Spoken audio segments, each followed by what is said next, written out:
Hi everyone. Start करते हैं आज के एडिटोरियल को। इस एडिटोरियल में हम क्या देखने वाले हैं? AFSPA, armed force special power act. Armed force special power act ये क्या क्या भला है?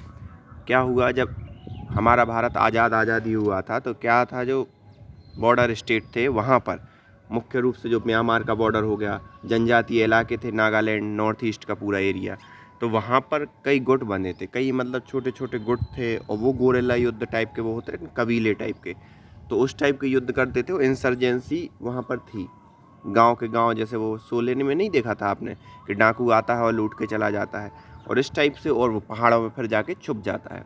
तो ये सब चीज़ें थी।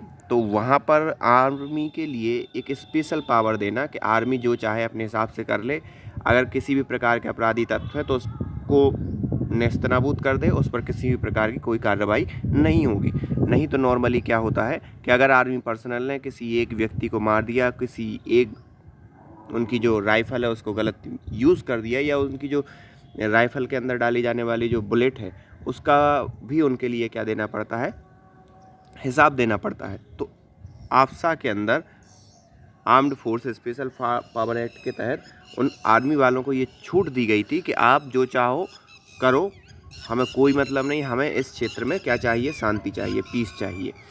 तो ये 1958 में पास किया गया था। समय समय पर इसका यूज़ अलग अलग मायनों में किया गया। पंजाब में भी इसका कुछ मायनों में यूज़ किया गया। जब 1983 में, आपको मालूम होगा, विंडरवाला का जो ऑपरेशन हुआ था अमृतसर में के अंदर, इंदिरा गांधी तत्कालीन प्रधानमंत्री ने मिलिट्री अमृतसर का जो मंदिर है उसमें, जो सिखों का मंदिर है वहाँ पर, गोल्डन टेम्पल, वहाँ पर अपनी सेना भेज दी थी और वो भिंडरवाला के लिए मार गिराया था। तो उस समय जो इंसर्जेंसी पंजाब में थी, तो उस समय भी आर्मी के लिए स्पेशल पावर एक्ट के तहत एक्स्ट्रा पावर दी गई थी, और वो 1997 तक कंटिन्यू रही। फिर 1997 में इसे वापस ले लिया गया। लेकिन नॉर्थ ईस्ट का रहा, नॉर्थ ईस्ट में आफ्सा एक्ट अभी भी वर्तमान में कई जिलों में लागू है, तब से लेकर अभी तक 1958 से। और ये चीज़ें धीरे धीरे अब क्या हो रही हैं, नॉर्मलाइज हो रही हैं। अब दूसरी बात यहाँ पर ये आती है कि आखिरकार अभी आफ्सा एक्ट के बारे में डिस्कशन हम क्यों कर रहे हैं, आखिरकार ऐसा क्या हुआ? तो यहाँ पर पिछले हफ्ते आसाम में प्रधानमंत्री मोदी की रैली थी, जिसमें आपको याद होगा कि जो रतन टाटा हैं वो भी वहाँ पर गए थे। कुछ कैंसर हॉस्पिटल्स का भी उन्होंने इनॉग्रेशन किया। तो उसी दौरान प्रधानमंत्री जी ने कहा कि हम कोशिश कर रहे हैं कि आफ्सा धीरे धीरे पूरे के पूरे नॉर्थ ईस्ट से ख़त्म हो जाए। तो ये एक देखने वाली बात है। तो इस चीज़ को लेकर ये पूरा डिस्कशन यहाँ पर होने वाला है कि आखिरकार आफ्सा ने किन किन जिलों को कितना फ़ायदा, कितना नुकसान, किन लोगों के लिए कितना लाइफ चेंजिंग रहा। तो स्टार्ट करने से पहले अगर आपने चैनल को सब्सक्राइब ना किया तो please hit the subscribe button and also join our Telegram channel.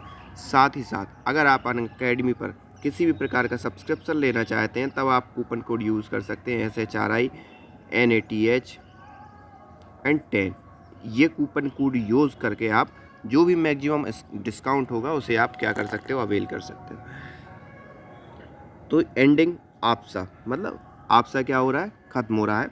आफ्सा should go entirely. हाँ, एक और बात, इस एडिटोरियल के लास्ट में मैं इसकी जो कहना चाहिए प्रोनाउंसिएशन के लिए आपको लिए एक वॉइस नोट मैं इसमें लगा दूंगा, तो उसे भी आप लास्ट में जाते ही साथ आप सुन सकते हो। और उसके सुनने से आपको दो चीज़ों का फ़ायदा होगा। एक तो साथ ही साथ आपको लिसनिंग पावर आपकी बढ़ेगी इंग्लिश की, और साथ ही साथ आप जितना ज़्यादा सुनोगे तो आपकी जो स्पोकन है वो भी धीरे धीरे आपकी इम्प्रूव होने लगेगी। आप अगर कंटिन्यू 2 से 3 महीने ये चीज़ फॉलो कर लेते हो तो ठीक है। और मुश्किल से आपको ज़्यादा समय नहीं लगने वाला, मुश्किल से 2 या 3 मिनट एक्स्ट्रा लगेंगे। तो आई होप आप अगर फ़ायदा लेना चाहते हो तो आप उस चीज़ को सुनोगे, बाकी आपकी मर्ज़ी। एंडिंग आफ्सा, आसपास should be entirely because impunity offer impunity armed force. Impunity मतलब आफ्सा को एंटायरली ख़त्म होना, आफ्सा शुड गो एंटायरली, आफ्सा को पूर्णतः ख़त्म होना चाहिए, क्योंकि ये क्या करता है, जो आर्म्ड फोर्स को फुल आज़ादी दे देता है, और उनके लिए किसी भी प्रकार की कोई भी ट्रायल नहीं चलेगा, किसी भी प्रकार का कोर्ट में कोई केस नहीं होगा। तो ये सब चीज़ें हैं। तो इन चीज़ों को देखते हुए इनका राइटर का कहना है कि आफ्सा को ख़त्म होना ही चाहिए। ऑगर्स वेल, ऑगर्स मतलब होता है शुभ संकेत या एक सही, एक पॉजिटिव नोट दिखाई देना। Well for future that prime minister Narendra Modi has given the first authentic indication that operation of the armed force special power act AFSA may come to an end in the whole of the northeastern region if ongoing effort to normalize the situation bear fruit। तो यहाँ पर प्रधानमंत्री Modi last week जैसे ही मैंने बताया कि वो सभा में गए आसाम में, तो उन्होंने कहा कि अगर हमारे जो प्रयास हैं लोगों की ज़िंदगी को नॉर्मल करने के, लोगों की मानसिकता को नॉर्मल करने के, और अगर डेवलपमेंट प्रॉपर होता है तो AFSA जो है वो हम पूर्णतः कहाँ से ख़त्म कर देंगे, कहाँ से नॉर्थ ईस्ट रीजन से पूरा का पूरा ख़त्म कर देंगे। और धीरे धीरे गवर्नमेंट इस रो में बढ़ भी रही है, कई जिलों में धीरे धीरे ख़त्म कर रही है। साथ ही साथ कई अकॉर्ड हो रहे हैं, कई जो वहाँ पर संगठन थे उनके बीच में सुलह की जा रही है। आपने सुना होगा पिछले कुछ महीनों पहले ही जो हमारे गृह मंत्री हैं और उन्होंने आसाम जाकर कई ऐसे छोटे छोटे ग्रुप जो कि एक दूसरे के प्रति लड़ाई करते थे, एक दूसरे के प्रति विद्रोह उनका चलता रहता था, उसे उन सब चीज़ों को नॉर्मलाइज किया, उनके बीच में सहमति स्थापित की। Mister Modi remark that good deal of work is being done in the direction not only in the Assam but also Nagaland and Manipur may be rooted in his keenness to demonstrate the level of progress achieved in region under his regime। तो यहाँ पर उन्होंने ये कहा कि ये सिर्फ चीज़ आसाम में नहीं, जो मुख्य रूप से नागालैंड और मणिपुर में इस टाइप की चीज़ें ज़्यादा देखने को मिल रही थी, तो इन्होंने कहा कि न केवल आसाम बल्कि नागालैंड और मणिपुर के अंदर भी जो इस चीज़ की महत्ता है, अगर डेवलपमेंट वहाँ पर डेमोन्स्ट्रेट होता है तो वहाँ पर भी पूर्णतः हम इस चीज़ को हटा देंगे। अब नागालैंड और मणिपुर इसलिए महत्वपूर्ण हो जाता है क्योंकि ये म्यांमार, मतलब आप समझ रहे हो ना, बॉर्डर स्टेट है।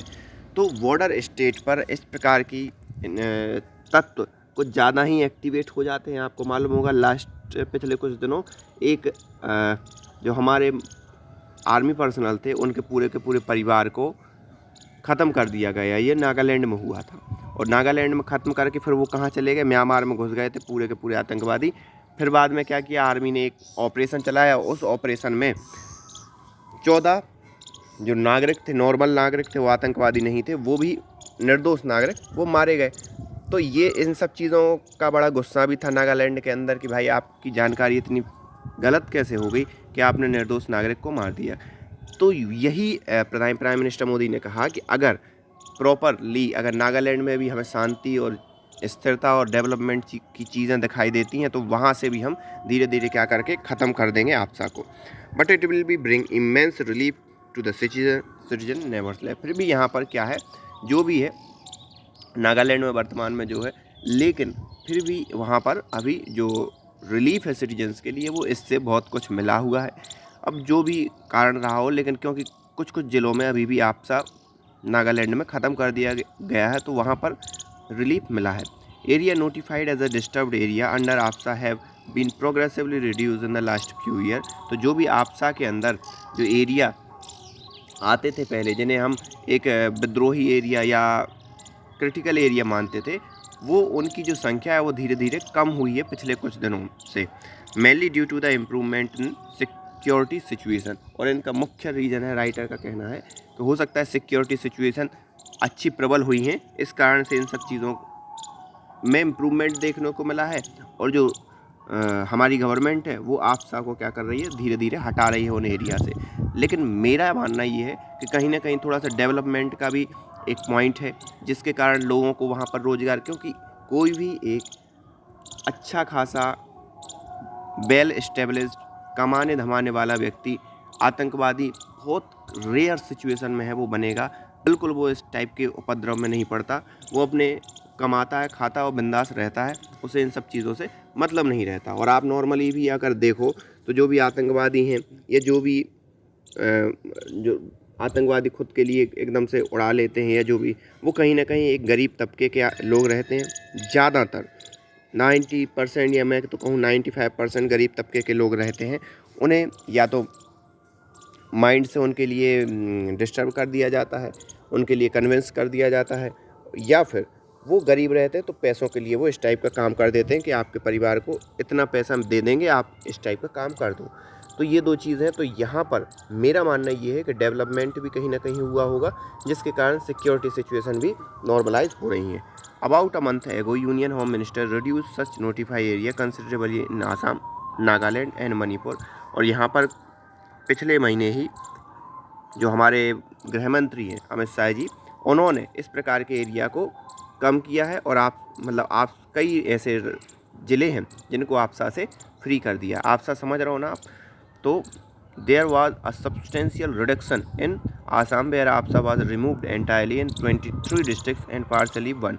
तो यहाँ पर लगभग 23 ज़िलों, आसाम के 23 ज़िलों से आपसा कम्प्लीटली रिमूव कर दिया गया है। और एक ज़िला जो एक ऐसा है जिसमें थोड़ा बहुत लगा हुआ है, कुछ एरिया में अभी आपसा लगाए हुए हैं। नागालैंड की बात करें, Nagaland after removal of the law from 15 police station in 7 district, it remain in under spread across remain area under 57 police station spread across 13 district. तो यहाँ पर 15 पुलिस स्टेशन से इसे अलग कर लिया गया है, लेकिन लगभग 57 पुलिस स्टेशन पर इसे अभी बरकरार रखा है आपसा के लिए। स्प्रेड अक्रॉस 13 डिस्ट्रिक्ट, जो कि 30 डिस्ट्रिक्ट के अंदर आता है। 13 डिस्ट्रिक्ट अभी भी कहीं ना कहीं आपसा के अंदर है। नागालैंड की बात करें, area under 82 police station are still notify under the act in Manipur. और 82 पुलिस स्टेशन मणिपुर के अंदर इसमें अभी हैं वर्तमान में। Even though 15 police station were excluded from the notification from April 1। तो जो April 1 को एक नोटिफिकेशन निकाला गया था, उसमें मणिपुर के लगभग 15 पुलिस स्टेशन को आपसा से मुक्त कर दिया गया। तो आप देख रहे हो धीरे धीरे क्या हो रही, सिचुएशन नॉर्मलाइज हो रही है, लोग इस चीज़ को समझ रहे हैं और डेवलपमेंट को तवज्जो दे रहे हैं। Mister Modi who spoke at a peace unity and development rally and Diphu in Assam last week cited better administration and the return of peace as the reason for the removal of APSA in these area in that seen insurgency for a decade। तो यहाँ पर mister Modi ने जो कहा कि भैया piece unity and development Assam के अंदर जो उन्होंने रैली की थी, उसमें उन्होंने कहा कि जो बेटर एडमिनिस्ट्रेशन है, शांति वापस आ रही है। ये कुछ ऐसे रीजन हैं कि हम लोग क्या कर रहे हैं, आपसा को धीरे धीरे ख़त्म कर रहे हैं नॉर्थ ईस्ट रीजन से। AFSPA was revoked in Tripura in 2015 and Meghalaya 2018। तो आपसा को रिवोक कर दिया गया था कहाँ से? त्रिपुरा से त्रिपुरा में 2015 एंड मेघालय में 2018 को। It is not unforeseeable that other state will be excluded from its purview at some point of time. और ये कोई बड़ी बात नहीं है कि जो दूसरे राज्य हैं, जैसे कि आसाम का एक ही डिस्ट्रिक्ट बचा है, नागालैंड हो गया, मणिपुर हो गया, तो ये भी धीरे धीरे क्या होंगे, इस एक्ट की जो परिधि है उससे बाहर हो जाएंगे। और ये हमें दिखाई दे रहा है, क्योंकि जिस प्रकार का इम्प्रूवमेंट वहाँ हो रहा है, वही हमारे प्रधानमंत्री ने कहा कि अगर ये सब चीज़ें नॉर्मलाइज होती हैं तो हम आपसा को क्या कर देंगे, कम्प्लीटली वाइप आउट कर देंगे और पूर्णतः नॉर्थ ईस्ट रीजन आपसा से फ्री हो जाएगा। It is convenient to link the exclusion of area from AFSPA purview with reduction in violence by armed group, improvement in the security situation and increase the development activity.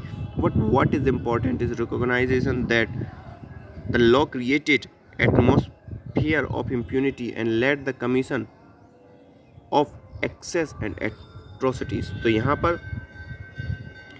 ये तो अच्छी बात है कि आप आपसा से इन सब एरिया को फ्री कर रहे हो, इसके साथ ही साथ आप कहीं ना कहीं इस चीज़ से भी फ्री कर रहे हो। इनका कहना ये है कि जो इम्प्रूवमेंट सिक्योरिटी से इंक्रीज द डेवलपमेंट, जो वायलेंस थी आपसा के अंदर क्योंकि मिलिट्री को फुल पावर थी तो मिलिट्री कहीं पर भी किसी पर भी रेड कर देती थी।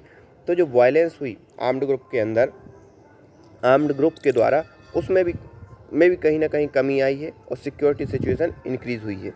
बट व्हाट इम्पोर्टेंट यहाँ पर, लेकिन इनका कहना ये है कि इम्पोर्टेंट ये है कि आप रिकॉग्नाइज़ करें, एक लॉ क्रिएटेड करें, एक ऐसा एटमॉस्फेयर बनाएं जिसमें impunity and let the commission of access.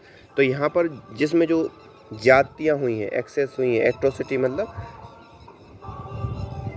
Access मतलब होती हैं जातियाँ, और एट्रोसिटी मतलब अत्याचार हुए हैं, उन सब चीज़ों को देखा जाए, परखा जाए कि आखिरकार क्या क्या आर्म्ड फोर्सों ने किया। आप ठीक है वहाँ पर रिड्यूस कर रहे हो, लेकिन उन सब चीज़ों को भी आप एनालिसिस करो। It was hardly 4 months ago that 15 civilians were killed in मोन डिस्ट्रिक्ट इन नागालैंड इन बोच मिलिट्री ऑपरेशन। तो ये मैंने आपको बिगिनिंग में ही बताया था कि मोन डिस्ट्रिक्ट में नागालैंड में 15 सिविलियन मारे गए थे, निर्दोष सिविलियन थे। लेकिन सेना को ये लगा, इनपुट मिला होगा कि भाई ये आतंकवादी है, आतंकवादी जा रहे हैं, तो सेना ने डायरेक्ट क्या कर दिया, धावा बोल दिया और गोलियों से भून दिया। लेकिन देवर normal civilian.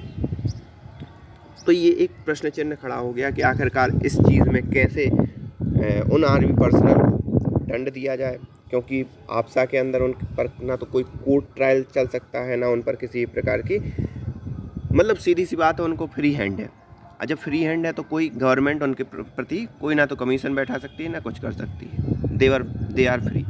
Therefore, alongside the gradual reduction in the area under the Act, there should be the serious effort to procure justice for victims of past access to। तो यहाँ पर इनका कहना है कि अब यहाँ पर धीरे धीरे जो रिडक्शन हो रहा है आपसा के अंदर, वो तो अच्छी बात है, लेकिन जो पुराने जो गलतियाँ हुई हैं आर्मी पर्सनल से कि निर्दोष लोगों को मार दिया, उनका भी इनके अनुसार उनका भी ट्रायल चलना चाहिए, उनके लिए भी कहीं ना कहीं केस उनके अगेंस्ट होना चाहिए, जिससे क्या हो कि जो लोग मारे गए हैं उनके प्रति जस्टिस हो।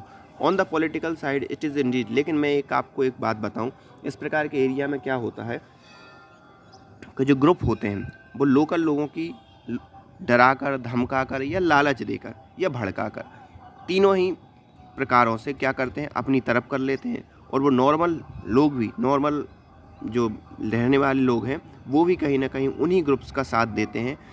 वो कोई भी कारण हो सकता है, मॉनेटरी बेनिफिट हो इसके कारण साथ देते हैं, डर हो इसके कारण साथ देते हैं, या फिर उनके लिए भड़का दिया गया हो कि भाई आपको आर्मी पर्सनल के अगेंस्ट लड़ना है।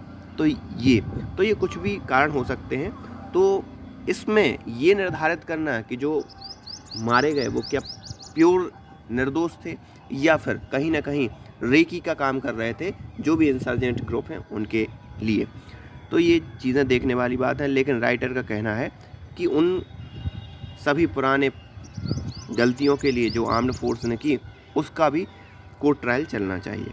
On the political side it is indeed true that much headway has been made in moving toward the political solution to some of the multifarious dispute in the region in form of peace accord. तो यहाँ पर अगर politically, राजनीतिक रूप से देखा जाए तो ये बहुत आवश्यक है, और ये सही बात भी है क्या कि headway was had been made in moving toward, कि जो पॉलिटिकल सॉल्यूशन है अलग अलग प्रकार की दिक्कतों का, मैलीफ्रेश मतलब डिफरेंट टाइप के जो डिस्प्यूट हैं, in form of peace accord, ceasefire creation, administration arrangement. तो यहाँ पर आप उनके प्रति क्या करो, पीस अकॉर्ड साइन करो, सीज फायर, एक दूसरे के बीच में सीज फायर का डॉक्यूमेंट साइन करवाओ, या फिर जो भी सब रीजनल या रीजनल एडमिनिस्ट्रेशन है उनके बिटवीन क्या करो, आप अरेंजमेंट करो। ये लास्ट वाली लाइन आपको ध्यान देने वाली बात है। क्यों?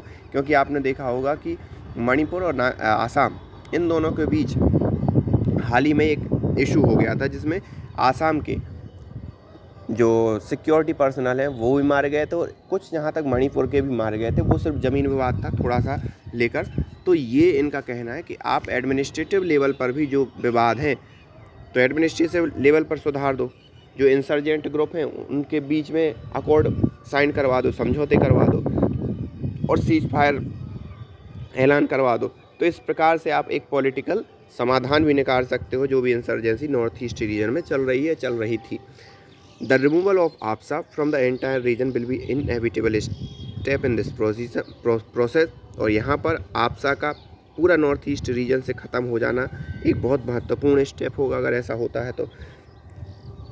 और इस प्रोसेस कौन सी प्रोसेस, जो भी पॉलिटिकल सॉल्यूशन निकालने वाली प्रोसेस है, उस प्रोसेस के अंदर, but irrespective of the security situation AFSPA should not have allow such impunity to the armed force. तो यहाँ पर इन सब चीज़ों का जो इन्होंने बखान किया, उन सब को छोड़कर इनका ये कहना ये भी है कि आपसा को इस टाइप से नहीं लागू किया जाना चाहिए था, और इस प्रकार की आज़ादी आर्म्ड फोर्स को नहीं दी जानी चाहिए थी, जो कि आर्म्ड फोर्स को मिली।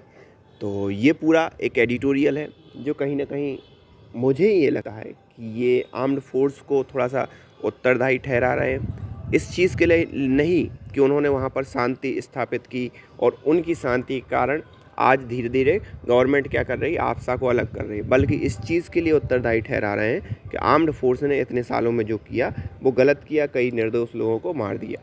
लेकिन यहाँ पर दोनों ही पक्ष हैं। यहाँ पर ये बात ध्यान देने वाली बात भी ये भी है कि लोगों के अंदर जब तक विश्वास नहीं जागेगा कि हमारे साथ आर्मी पर्सनल है, वो हमारी रक्षा करेंगे, तब तक लोग क्या करते हैं, डर के मारे, मॉनिटरी बेनिफिट के मारे या फिर भड़काए जाने के कारण ऐसे विद्रोही गुट का साथ देते रहते हैं। और वो ऐसे विद्रोही गुट का साथ ना दें, इसके लिए मेरे हिसाब से आर्मी पर्सनल ने या आर्म्ड फोर्स ने जैसे भी किया हो, लेकिन लोगों के अंदर इस प्रकार का विश्वास जगाया है और उसी का परिणाम है कि धीरे धीरे आपसा क्या हो रहा है, ख़त्म हो रहा है। तो ये था आज का एडिटोरियल। और हाँ, अगर आप इसके बाद जो आप सुनेंगे वो इसका एक प्रोनाउंसिएशन को लेकर आपका एक प्रॉपर इसी एडिटोरियल का साउंड वर्जन होगा, या कहना चाहिए आप सुन सकते हो उसको। तो अगर आप सुनना चाहें तो आप सुन सकते हैं continue. Authentic indication that the operation of the Armed Forces, Special Powers, Act, AFSPA, may come to an end in the whole of the northeastern region, if ongoing efforts to normalize the situation bear fruit. Mr. Modi's remark that a good deal of work is being done in that direction, not only in Assam but also Nagaland and Manipur, may be rooted in his keenness to demonstrate the level of progress achieved in the region under his regime, but it will bring immense relief to the citizens. Nevertheless, areas notified as disturbed areas under AFSPA have been progressively reduced in the last few years, mainly due to the improvement in the security situation. About a month ago, the Union Home Ministry reduced such notified areas considerably in Assam, Nagaland, and Manipur. There was a substantial reduction in Assam, where AFSPA was removed entirely in 23 districts and partially in 1. In Nagaland, after the removal of the law from 15 police stations in 7 districts, it remains in areas under 57 police stations, spread across 13 districts. Areas under 82 police stations are still notified under the Act in Manipur, even though 15 police station areas were excluded from the notification from April 1st. Mr. Modi, who spoke at a Peace, Unity and Development rally in Thifu in Assam last week, cited better administration and the return of peace as the reasons for the removal of AFSPA in these areas in a region that has seen insurgencies for decades. AFSPA was revoked in Tripura in 2015 and in Meghalaya in 2018. It is not unforeseeable that other states will also be excluded from its purview at some point of time. It is convenient to link the exclusion of an area from AFSPA's purview with reduction in violence by armed groups, improvement in the security situation and an increase in development activity. But what is important is the recognition that the law created an atmosphere of impunity and led to the commission of excesses and atrocities. It was hardly 4 months ago that 15 civilians were killed in Mon district in Nagaland in a botched military operation. Therefore, alongside the gradual reduction in the areas under the Act, there should be serious efforts to procure justice for victims of past excesses too. On the political side, it is indeed true that much headway has been made in moving towards a political solution to some of the multifarious disputes in the region, in the form of peace accords, ceasefire and creation of sub-regional administrative arrangements. The removal of AFSPA from the entire region will be an inevitable step in the process. But irrespective of the security situation, AFSPA should not have allowed such impunity to the armed forces.